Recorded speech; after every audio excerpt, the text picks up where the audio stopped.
তুরস্কের ঐতিহাসিক মসজিদ হিরকাই শরীফে হযরত মুহাম্মদ সাল্লাল্লাহু আলাইহি ওয়াসাল্লামের জুব্বা এখনও সংরক্ষিত আছে। তবে সবচেয়ে গুরুত্বপূর্ণ বিষয় হলো এই পোশাক পরেই তিনি মিরাজে গিয়েছিলেন আল্লাহর সাক্ষাৎ লাভের জন্য। মহানবীর মৃত্যুর পর অনেক সাহাবী পোশাকটি পাওয়ার আশা করেছিলেন। ফলে প্রশ্ন ওঠে, শেষ পর্যন্ত কে পেয়েছিলেন প্রিয় নবীর সেই প্রিয় জুব্বা?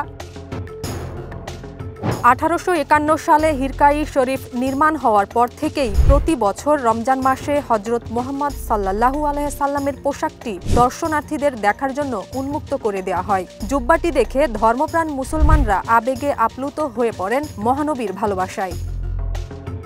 মহানবীর মৃত্যুর পর অনেক সাহাবী পোশাকটি পাওয়ার আশা করেছিলেন। তবে বিশ্বনবী ওসিয়ত করে গিয়েছিলেন ইয়েমেনের বাসিন্দা হযরত ওয়াইস আল কারনি রাদিয়াল্লাহু আনহুকে। আশ্চর্যের বিষয় হলো, এই সাহাবীর সাথে মুহাম্মদ সাল্লাল্লাহু আলাইহি সাল্লামের কখনোই দেখা হয়নি। তা সত্ত্বেও তিনি পেয়েছিলেন সাহাবী হওয়ার মর্যাদা।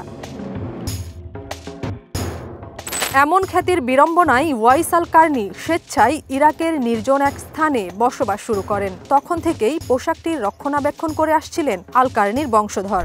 এছাড়া জানা যায়, অটোম্যান সুলতান আহমেদ পোশাকটি তুরস্কে রাখতে চাইলেও কিছু প্রতিবন্ধকতার কারণে তার পক্ষে তা সম্ভব হয়নি।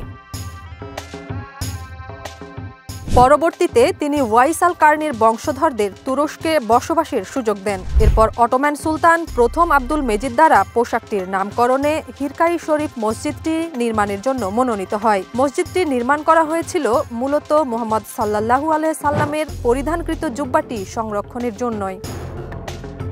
সপ্তম শতাব্দীতে তুর্কি মুসলিমদের ইতিহাসে অত্যন্ত সম্মানিত একজন ইসলামিক ব্যক্তিত্ব হয়ে ওঠেন ওয়াইস আল কারনি। ফলে তার সম্মানে মসজিদটি এ সাহাবীকে উপহার হিসেবে দেয়া হয়।